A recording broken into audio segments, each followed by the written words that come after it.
Hello guys, it's me Mark Lakad. Saan ang lakad mo ngayon? Ako napadpad ako dito sa Landmark Ayala Makati and katabi lang ito ng Glorieta 2 Mall.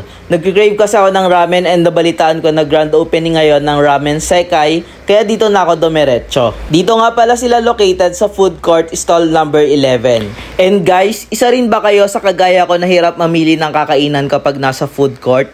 Well, this time tutulungan ko kayo. Subukan natin itong mga ramen nila at bento meals. And siya nga pala dahil grand opening nila, kapag dito ka umorder may free ice drink ka na din. And until Friday lang daw itong promo nila, kaya puntahan nyo na din. So ayun na nga, nagpasama ako ngayon sa kaladkarin ko rin na friend na mahilig din sa ramen na si JD. And natuwa kami kasi marami talagang pagpipilian dito. Meron silang tantan ramen, tonkatsu ramen, seafood ramen at marami pang iba. Gusto ko i-try next time yung sisig ramen nila kasi mukhang kakaiba talaga yon.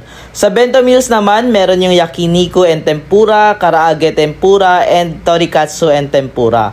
Available din syempre yung gyoza nila. And yung mga rice toppings, meron din. Basta check nyo na lang din yung mga menu nila. Kung nagtatanong din kayo kung affordable price and kung worth it ba naman, yes na yes guys, affordable siya. And sulit na sulit kasi masarap din talaga yung mga food nila dito guys. Kaya guys, kung mapapadpad din kayo kagaya ko dito sa Makati, lalo na dito sa The Landmark Ayala Makati, bisitahin nyo na din itong Ramen Sekai. Kung nagustuhan nyo itong video na ito, pakishare na lang din. At kung may gusto kayong ipa-content, i-message nyo lang ako. So ayun guys, sana nakatulong itong video na ito at sana mapuntahan nyo rin. At ayun, hanggang dito na muna ulit. Bye-bye!